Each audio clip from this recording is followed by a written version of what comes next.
时光飞逝啊，嗖一下又到了新的一年呀。今天呢，给大家分享一个相亲成功的故事。别再问我是不是童话故事啊，这现实生活中啊，朴实一些的爱情故事啊，那还是有很多的呀。去年我给一个小伙介绍对象啊，他是92年的，个子不高，也就最多170吧。高中一毕业呢，就去新疆当了兵，这部队也一待啊就是10年。家是农村的，父母赶集啊，做点小买卖，在城里给他买了一套小房子。给他介绍对象啊，其实一直都是比较困难的。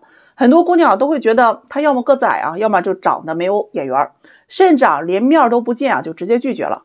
这去年夏天他休假回来嘛，给他介绍了一位94年的姑娘，是一名护士，个子也不高，在155左右啊，很瘦。这互相换资料的时候，我还问过这姑娘啊，是否介意男士的身高和家庭情况。当时这姑娘就说呀，我也不高，家庭条件呢也比较普通，既然都是普通人，那谁也不嫌弃谁嘛。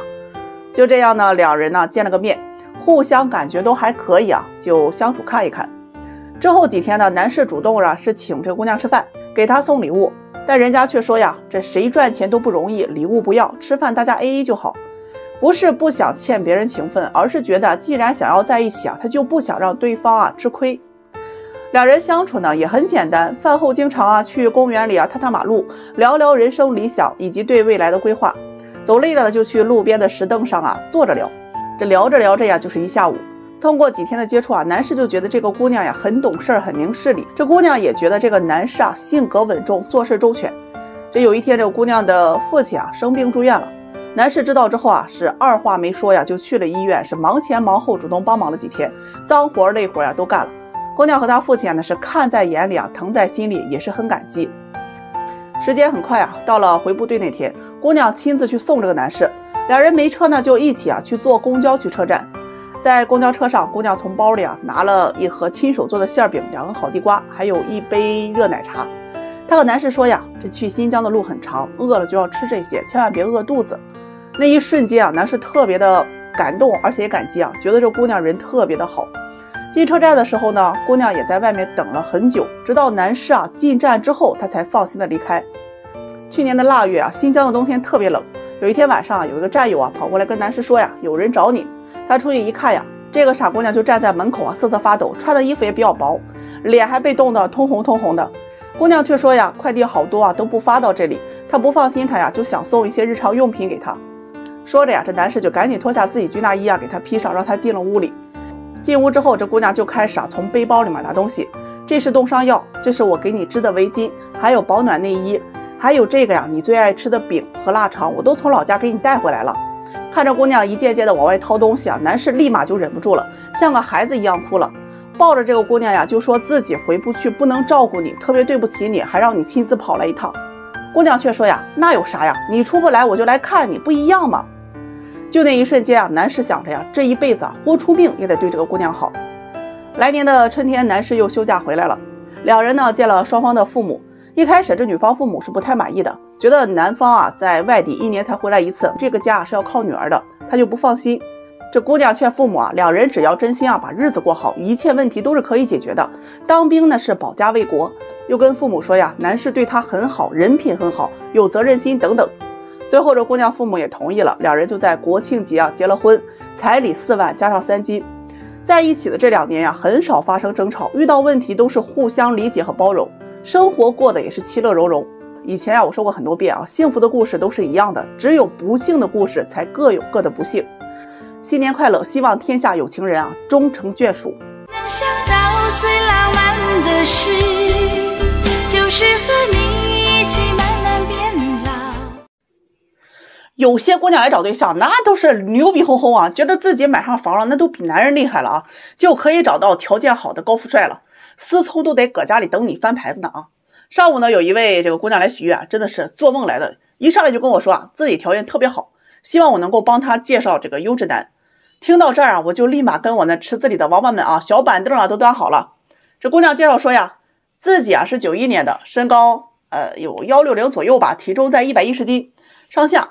这个私企工作，年薪在7万左右，父母都退休了，家里有个妹妹正在上大学。听完我就纳闷了，我说这个条件他也算一般呢，我就问他条件好指哪一方面，他立马笑了一下，骄傲的跟我说呀，我自己买了一套80多平的精装修的公寓房，一问呢还在郊区。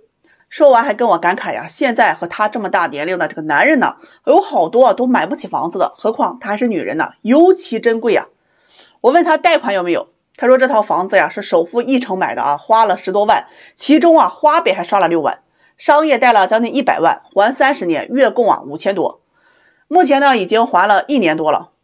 听完那一瞬间，我跟王八们愣是没坐住啊，我那肝儿都颤了一下。多少？5000多？你1个月的工资啊才6000左右啊！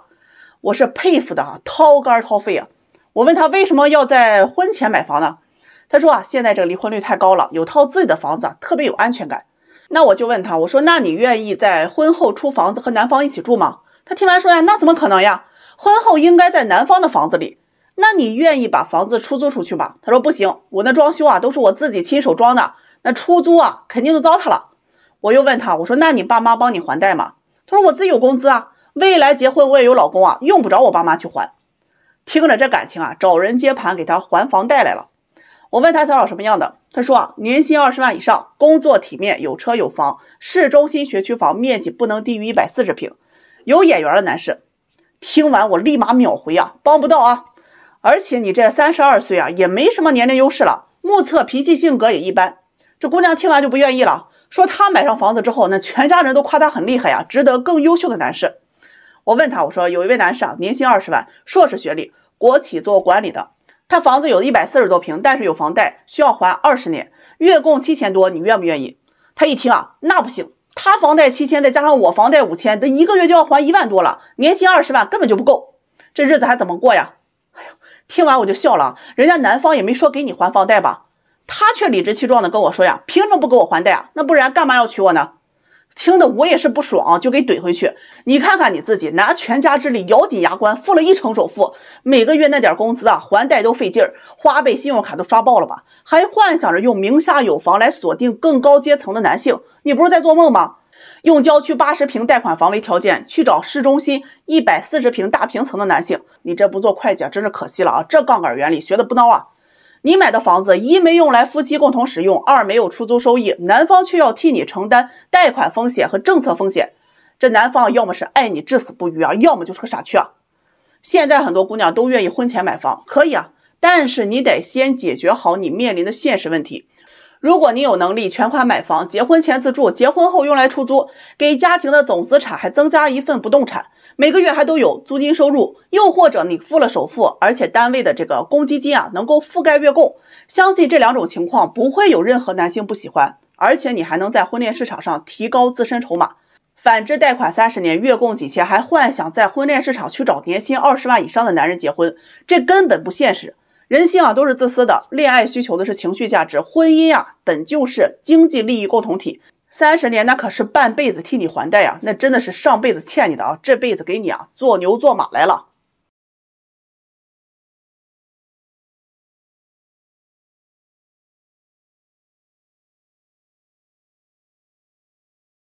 哎呀，这行做久了之后啊，你就会发现啊，这林子大了，什么鸟都有啊。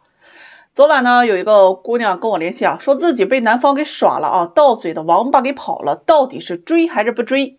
这姑娘是88年的，本科学历，国企工作，年薪在10万左右。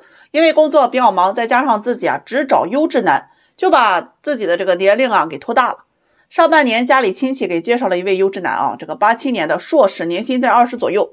两人见面啊，那是相见恨晚，认识半个多月啊，就火速确认了恋爱关系。随着感情的发展呀，这订婚仪式啊，他就提上了日程嘛。国庆期间呢，见了双方的父母啊，见完面啊，那家里人都闲不住了，就开始各种催婚。这个上周啊，男士啊也主动问了这个女方，结婚彩礼你要多少？这姑娘当时啊也没有给个明确的信儿，有些害羞啊，说跟家里人商量一下。这第二天啊，她给男士回复说彩礼20万，女方的理由是啊，这老家的风俗基本都是10到20万。哪个地方我就不说了啊，反正啊我了解的是没有那么高。其次啊，这男方的条件啊本身他也不错，真心过日子啊，这彩礼给1年的工资啊他也不为过，就定了20万。男方听完啊，觉得自己啊他不能接受这么高的彩礼，他也有理由，一是自己老家的这个风俗啊在3万到8万，二是自己手上也没有那么多的钱啊，都去买房和装修了。最后啊跟这个姑娘表态说啊，自己愿意给10万的彩礼，女方呢也不需要啊给任何嫁妆。这要求呢被女方呀给拒绝了。他觉得呀，男士在彩礼上面啊讨价还价，是吧？那你肯定啊不是真心想要结婚的。就这样，双方僵持不下，最终啊，男士妥协，说我可以给出20万的彩礼，但是啊，需要女方啊签一份赡养协议。内容啊，我给大家总结一下啊，如下。这个第一呢，是男方是独生子，父母都是农村的，也没有退休金啊。男方希望在父母60岁之后啊，每月从家庭共有的收入当中支出800元给2位老人作为生活费。这第二呢，就是从家庭收入当中啊，这男方要给父母啊购买这个医疗保险，每年啊大约在5000左右。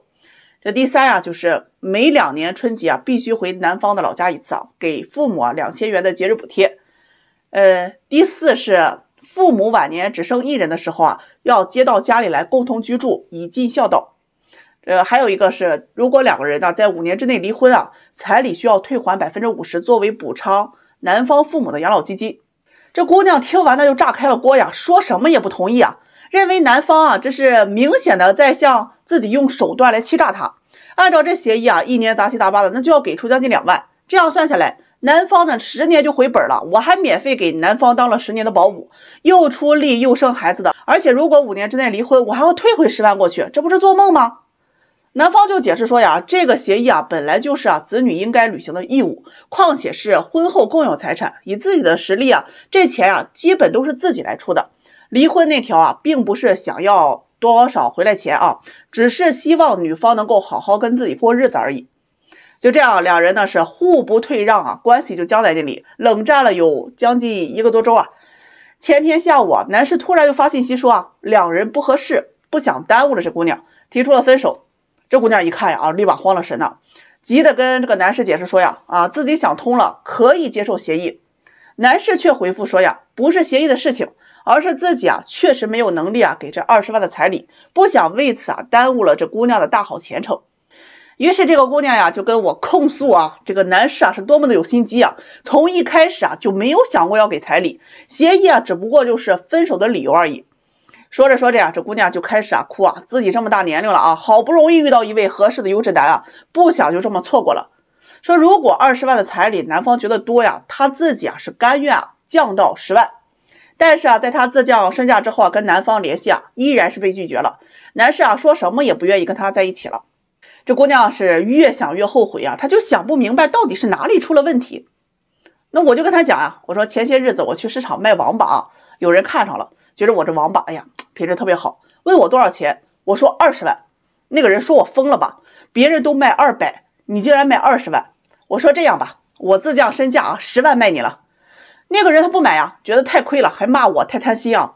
我一听我就不愿意了呀，明明我都给你便宜1半了，怎么你还挑3拣4了？你看道理是不是都一样啊？买卖不成啊，无非就是价格不公啊，有人觉得亏了。那至于哪方亏了，大家来给说道说道。